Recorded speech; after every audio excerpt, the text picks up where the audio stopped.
The fluorescent lights in room 214 buzzed faintly above my head, and every time I shifted my weight, the cast on my left arm knocked against the bed rail with a hollow, plastic sound that made the nurse look over. Detective stood at the foot of my bed with a small notebook he hadn't written a single word in yet. He was waiting. "Mrs. Pierce," he said, using my stepfather's name for my mother out of habit, though he corrected himself a half-second later. "Ms., I need you to walk me through exactly what happened here last night.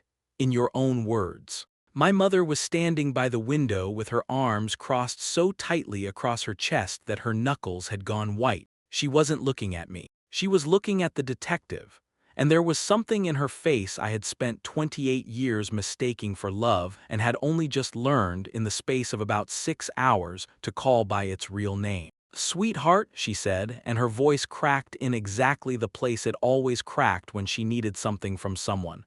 "You don't have to do this. You were confused, you just had surgery, the medication." "I wasn't confused when you grabbed my arm," I said. I didn't raise my voice. I didn't need to. The cast made sure everyone in the room already knew which arm she meant. Walter shifted his weight by the door, arms folded, jaw tight in the particular way of a man who has decided silence is the same thing as innocence. He didn't say anything. He didn't have to. His silence had done enough talking for both of them over the last 4 months. I reached for my phone on the tray table with my good hand, the movement slow because everything below my collarbone still ached in ways I hadn't fully mapped yet. I unlocked the screen and turned it toward Detective. "This is the footage from my doorbell camera at the inn," I said. "Dated 11 days ago. It shows Tyler loosening the safety clips on the extension ladder I used every morning to check the roof line. And this," I swiped, "is a recording of a phone call I have with Walter 3 weeks before that where he tells me he's already spoken to a developer about the lakefront acreage, without my knowledge, without my signature, because he assumed he'd have it soon enough not to matter." My mother's face didn't just pale. It seemed to fold inward like something had been holding it up from the inside and someone had just let go of the string. She knew, in that instant, that there was no version of tonight where she got to control the story anymore. "My name is..." I'm 28 years old, and until the night my mother put her hand around my broken arm and squeezed until I screamed, I believed that grief pulled families closer together. I thought loss was the one thing that could make people finally see each other clearly. I was wrong about that in ways I am still learning to live with. I grew up in Asheville, North Carolina, in a small blue house 2 streets over from the elementary school, in a family that from the outside looked ordinary enough. My father, David, worked construction most of his life, the kind of steady, unglamorous work that let him come home every night smelling like sawdust and sun. My mother stayed home when I was young, and there are photographs from that era where she looks genuinely happy, laughing at something just out of frame, her hand resting on my father's shoulder like she meant it. I was 8 the first time my grandmother took me up to the lake. Cove sat 40 minutes north of the city, a modest 6-room in my grandfather Elias had built with his own hands in the early 70s, back when the shoreline was still mostly pine trees and silence. He died before I was born, but my grandmother kept the place running the way you keep a promise, steadily, without complaint, year after year, long after most people would have sold and moved somewhere easier. She taught me things nobody else in my family thought a girl needed to know. How to read the grain of a board before you cut it.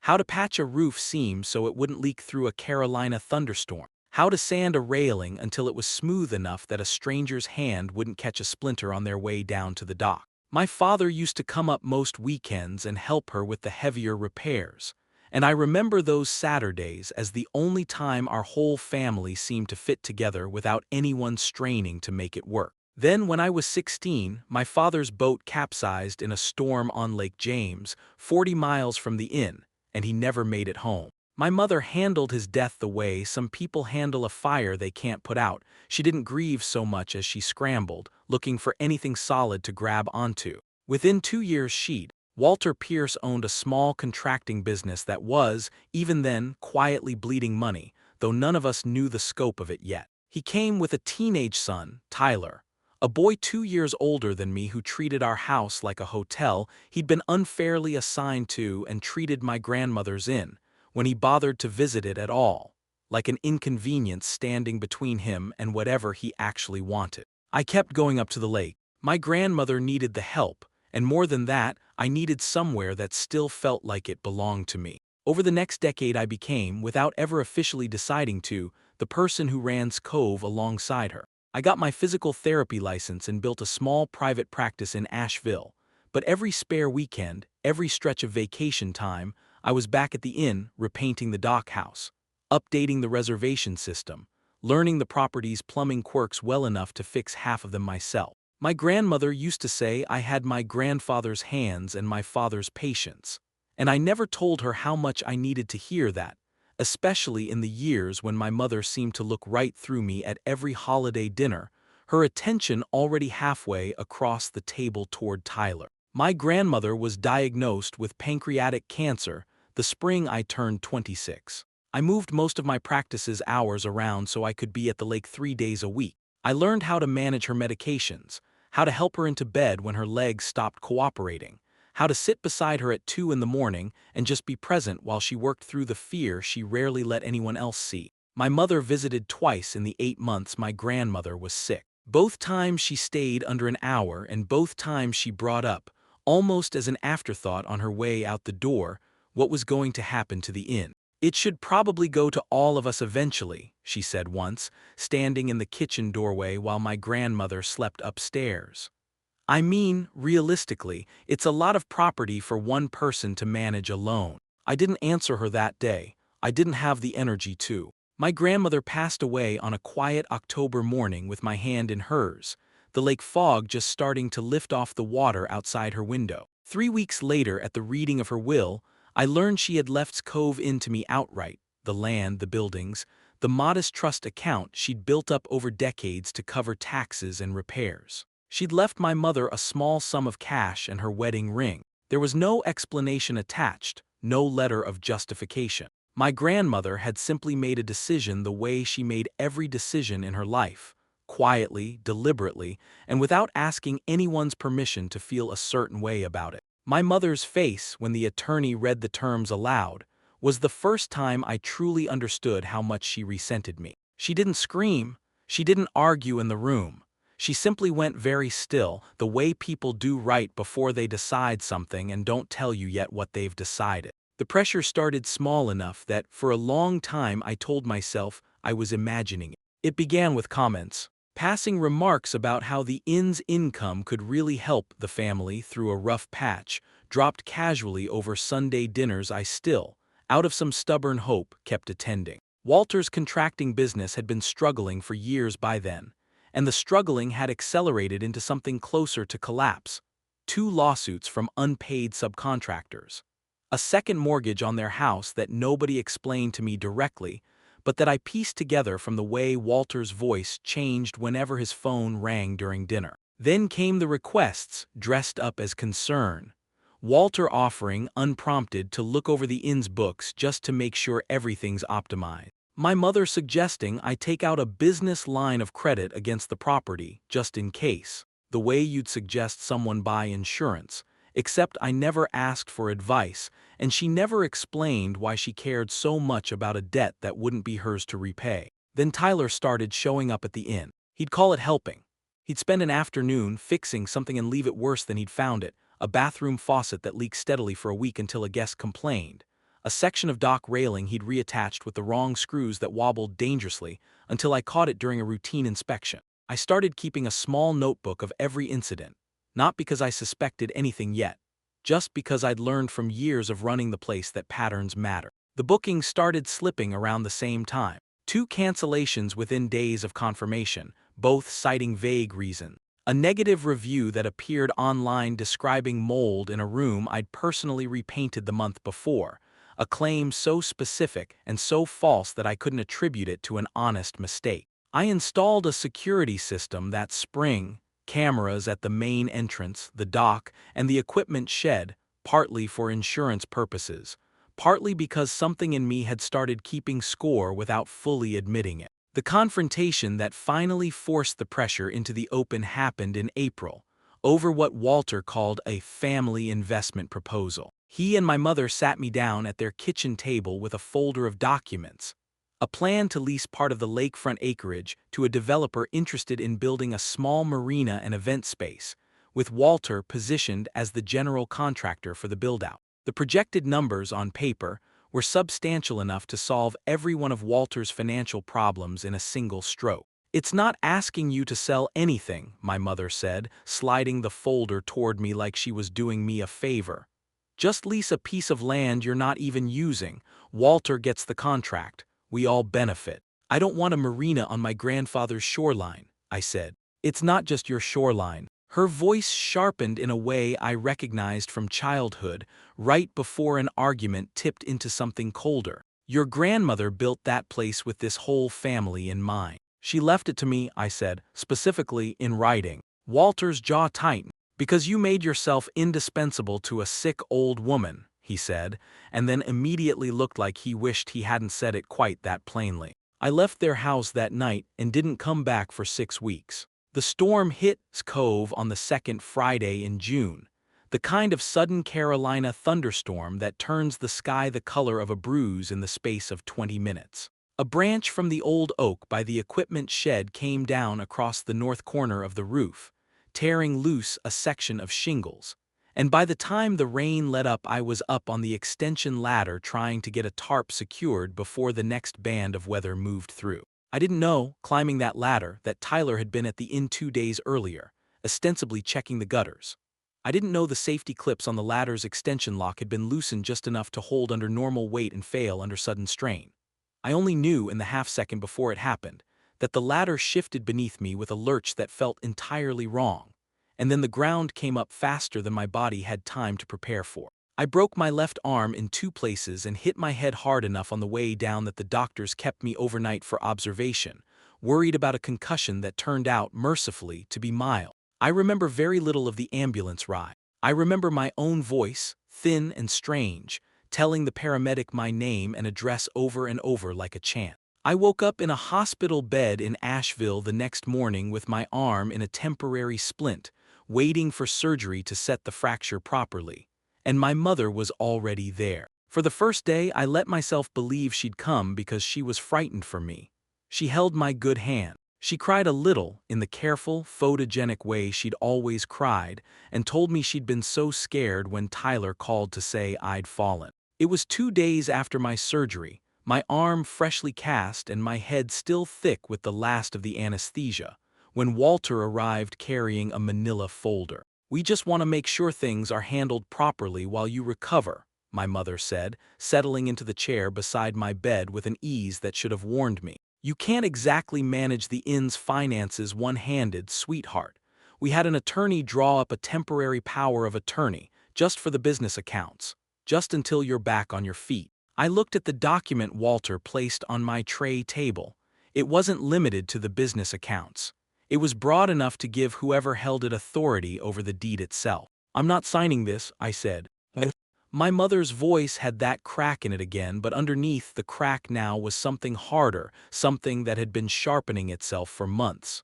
"You are not thinking clearly. You just had major surgery." "I'm thinking more clearly than I have in years," I said. Walter stepped closer to the bed, close enough that his shadow fell across the blanket. "This isn't a negotiation. There are debts. There are people I owe money to who are not going to be patient much longer. You have a piece of property doing nothing but sitting there, and you'd rather let it sit empty than help your own family." "It's not empty, it's mine. It's family property," my mother snapped, and the crack in her voice was gone now, replaced by something flat and furious. "My mother-in-law's, my husband's family's, everyone's, not just yours because you happen to be the favorite grandchild for a few years. She left it to me because I earned it," I said, "because I was there, every single time any of you weren't." That was when my mother reached across the bed rail and closed her hand around my casted arm, right above the elbow, and squeezed. Pain tore up through the fracture site in a way that whited out my vision for a full second. I heard myself cry out before I understood I'd made a sound at all. The heart monitor beside my bed spiked into a rapid, uneven rhythm that pulled the attention of a nurse in the hallway almost instantly. "Sign it," my mother hissed, her face inches from mine, her grip not loosening. "Stop being so selfish and sign it, or I swear to God." The door opened. A nurse stepped in, took one look at my mother's hand still clamped around my arm and my face contorted in pain, and moved fast, physically inserting herself between us with the kind of practiced authority that comes from having done this exact thing before, for someone else in some other room. "Ma'am, step back from the patient right now." My mother let go. Walter had already taken a step toward the door, the folder still in his hand, his expression sliding from anger into something closer to calculation, like he was already working out how to explain this away. The nurse checked my arm, documented the fresh swelling visible even through the cast padding, and asked me directly in front of both of them what had happened. I told her, plainly, without softening it. She called hospital security before she finished writing her notes. For 3 minutes, alone in the room after they'd been asked to wait in the hallway, I lay there with my heart still hammering and felt something in me settle into a stillness I hadn't expected. Not panic. Not even anger exactly. Just clarity, cold and complete, the way the lake looked on the mornings after a storm had finally passed through. I reached for my phone with my good hand. My grandmother, in the last months of her illness, had given her attorney a sealed letter to be delivered to me only if things ever became difficult with my mother regarding the inn. I'd read it once, the week after the will was settled, and hadn't needed it since. I didn't need to reread it now to remember the last line. "Whatever they tell you about what you owe this family, remember you already paid it. Every hour you gave me was the payment. Don't let anyone convince you there's more due." I opened the security app connected to the inn's doorbell camera and pulled up the footage from 11 days earlier. Tyler crouched at the base of the extension ladder, working something loose at the extension lock with a wrench, glancing over his shoulder twice before he finished and walked away. I found the recorded phone call with Walter from 3 weeks before that, the one where he'd talked, casually and with total confidence, about a developer's interest in the lakefront acreage, about numbers, about timelines that assumed the property would be his to negotiate soon enough. I downloaded both files and created a secure link. Then I pressed the call button for the nurse and asked her calmly to make sure hospital security preserved the footage from the room's ceiling camera, the one I'd noticed on my first night, the kind every ICU and step-down room had for patient safety, silent but recording. Detective arrived 40 minutes later. I didn't raise my voice when I told him what happened. I didn't need melodrama. I had a broken arm with fresh bruising exactly where my mother's hand had been.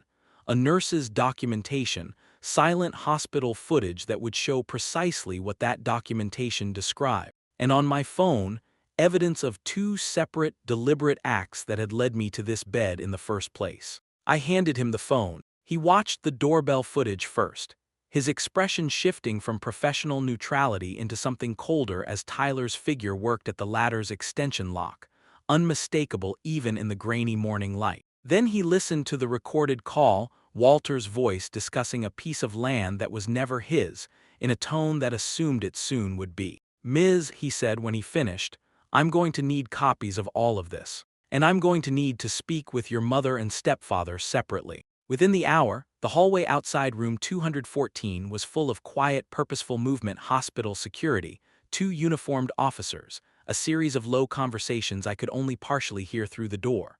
My mother's voice rose once, sharp and disbelieving, insisting this was a misunderstanding, a family disagreement being blown wildly out of proportion. Nobody in the hallway seemed inclined to agree with her. What followed over the next several months unfolded with a kind of grinding, unglamorous inevitability that felt entirely unlike the version of justice I'd half expected. No single dramatic verdict, just paperwork, interviews, and a slow accumulation of consequence. My mother was charged with assault, based on the injury to my already fractured arm, documented by the nurse and corroborated by the room's silent camera footage.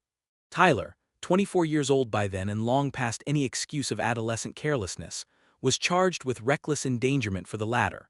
The prosecutor's office took a hard look at the doorbell footage and didn't find much room for any interpretation beyond deliberate tampering. Walter faced charges connected to the attempted power of attorney, which the estate attorney I retained determined had been drafted with language broad enough to constitute attempted fraud against my property interests, particularly once the recorded phone call establishing his prior intent to lease the land without my consent was entered into evidence. The financial unraveling that followed hit them harder than any of the criminal charges did. Walter's contracting business, already buckling under two unresolved lawsuits, collapsed entirely once his own legal fees piled on top of everything else. He'd been counting on the marina contract to cover debts he could no longer hide from creditors once his name started appearing in local court filings. Within 5 months, the bank began foreclosure proceedings on the house he and my mother shared.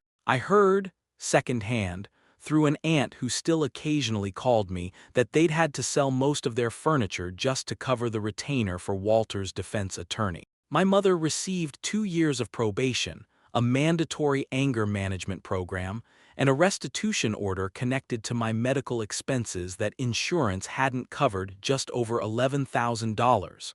Though I never expected to see much of it, and I was right not to. Tyler pled to a lesser charge and received a suspended sentence with community service, along with a civil judgment for the cost of the roof repairs and the ladder itself, which I'd kept, damaged extension lock and all, as evidence. Walter's case took longest to resolve. By the time it did, 7 months after that night in room 214, my mother had already filed for divorce, unwilling or unable to keep standing beside a man whose failing business had, in the end, cost her everything she'd tried to gain by standing beside him. I filed for and received a permanent order of protection against all 3 of them. I spent that summer and most of the fall in physical therapy of my own, learning again how to grip a hammer, how to trust my left arm on a ladder, relearning trust in slower, more private ways that had nothing to do with any doctor's chart. My business partner covered my practice's caseload longer than either of us had planned,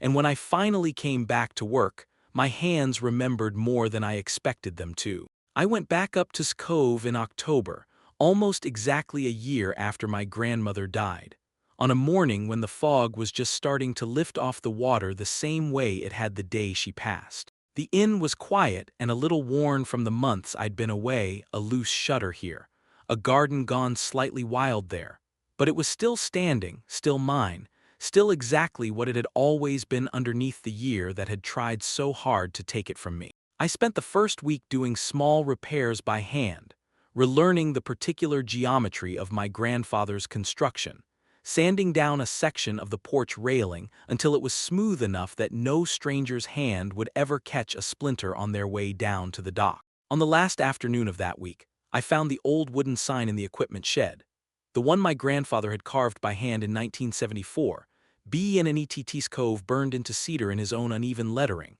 taken down years ago during a repainting project and never quite put back up. I cleaned it, resealed it, and hung it myself at the head of the drive, my cast long gone by then, my arm strong enough again to hold the drill steady. I stood back and looked at it for a long time before I went inside. I used to believe that grief was the thing that finally showed you who your family really was, that loss stripped away all the smaller resentments and left only what mattered. I know now that grief doesn't reveal anything on its own. It only removes the excuses people had been using to hide what was already true. My mother didn't become someone else the night she reached across that hospital bed. She simply ran out of reasons to pretend. I stand at the end of that dock most mornings now, before the guests are awake, watching the mist come off water my grandfather chose because he said it caught the first light better than anywhere else on the lake. It still does. And for the first time in longer than I can measure, what I feel standing there isn't grief at all. It's simply mine,